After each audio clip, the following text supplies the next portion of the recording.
Morning. So this week we are off over to the big site for a catch-up, but before we go, I'm just going to bring you a little bit on Trent, because we've just took a shed load more deliveries of fibre cement. So this time of the year, Fowler and Gilbert and Trent, both the same, we start stocking product up, ready for the busy sort of run through the summer and into winter. Fibre cement being a big one, because obviously it's a big bulky product to stock, so it's a bit of a nuisance. Like I say, I've said many times before, while we haven't got our second building, we've got to stock it here, but we've just had a delivery of about another 20 Arctic loads of material that we're now storing sort of outside. We're going to move some of this around in here so we can get more of it under cover. We've got one more taut liner trailer that we can fill with a bit more product. Fittings wise, sheet generally you're not too bad for, but fitting wise is something you struggle for, so we've stocked up on fittings as well to make sure that we don't run out through the course of the summer. We still need more room though, because the stock that I've got presently, I still want to double, but I don't think we can do that until such time that that building's up. So let's go see what we're up to on the big site. Okay, so big site catch up. JDC and the guys are here in the building for our customers. They're doing all the electric install. We'll come to in a minute. Then the Trent 2 building plot, we're now able to start. We've got the road in, which I'll show you in a second, but we've started scraping all of that slop off again. As it turns out now, we're pretty much back down to the original ground level that we'd scraped off originally, because there's been that much slop, that much water generated constantly that we've removed it all, and we've ended up yet again with this. So what we've got is all of that has now been scraped off.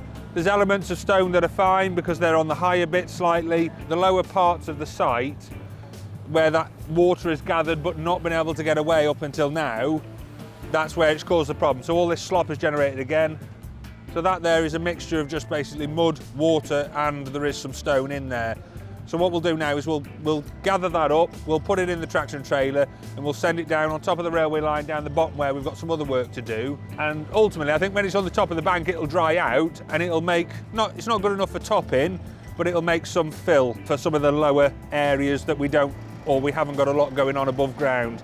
So it'll still come in useful, but it is just a pain because we've effectively paid decent money for decent stone or recycled material to come in to fill the site, and the rain has just turned it into slop, and we've been pathering on it, made it worse, and then ultimately we're just getting rid of it now. So let's have a look at the road. So when I say the road is in, I mean a segment of the road is in to a point, as in we've stripped off the ground, we've took it down to the level that the clay had got to be exposed to, we've shaped that, and then we've put in a 6F2 sub-base material to bring it up to a level. Now at the minute we've left the stone higher than need be because there's a lot of traffic got to go on round here. So that behind you there is the main entrance, what will be for Trent.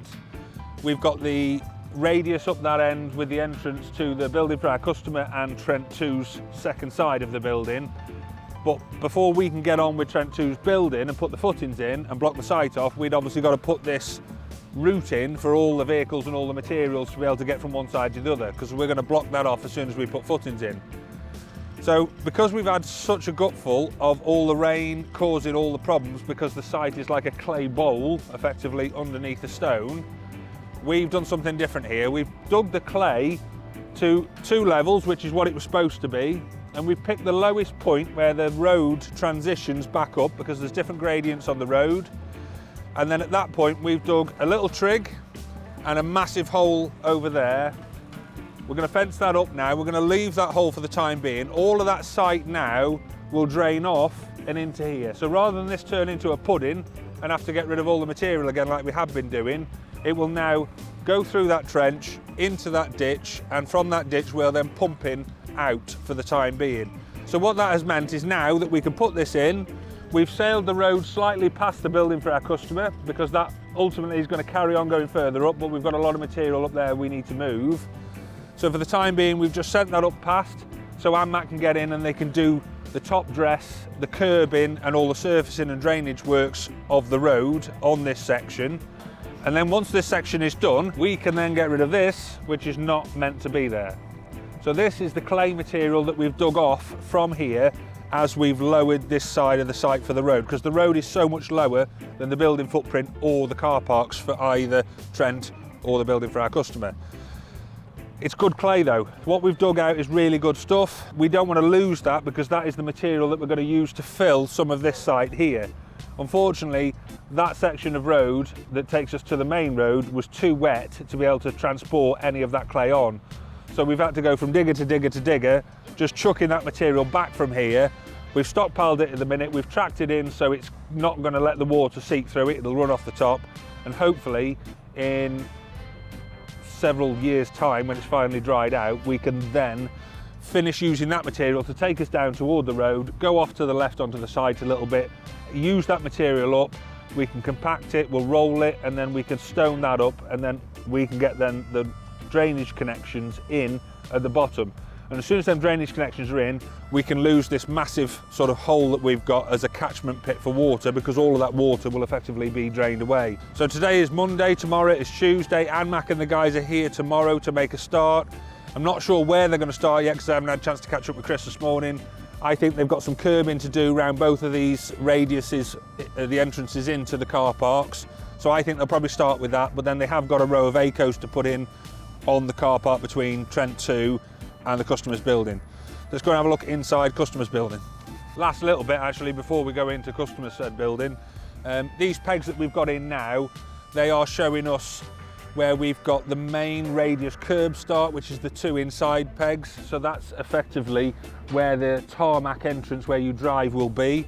The next one out will be the curb line for the walkway. So that will radius round and follow these other pegs in sort of both directions, and that gives us the size and the shape. Chris has got all the levels set to other pegs as well.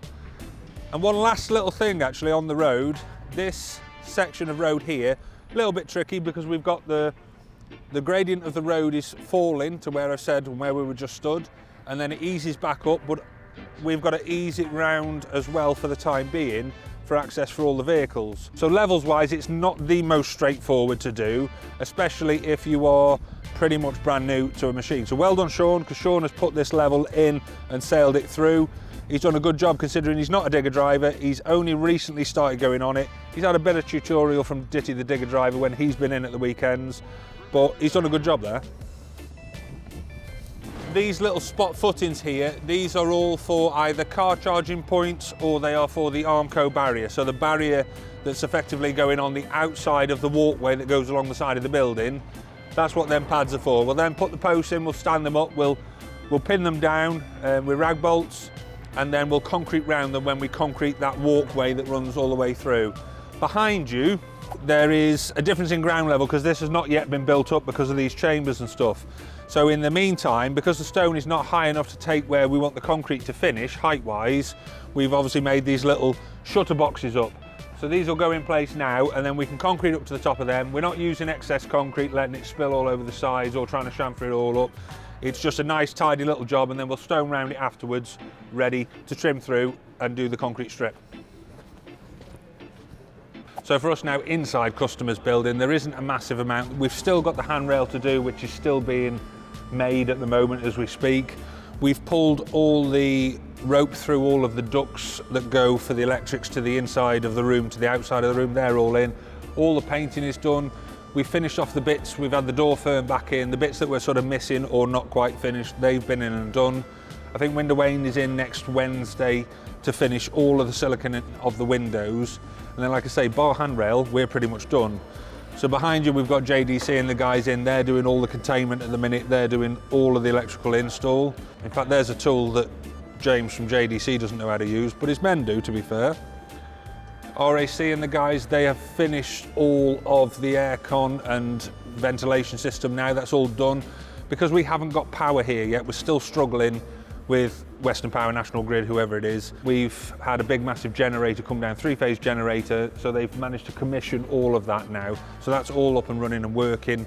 Generator is now gone and it's just basically left on a plug top ready to go once the electric's installed.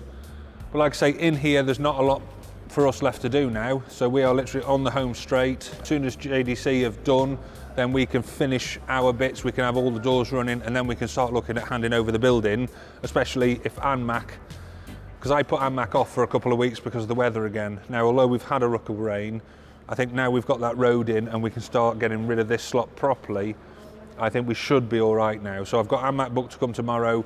I'm not putting them off again, even though we've had a ruckmore rain, because as soon as they can come in, put that run of ACOs in, get them radiuses in, run that tarmac round and this half the car park, we're ready to hand over.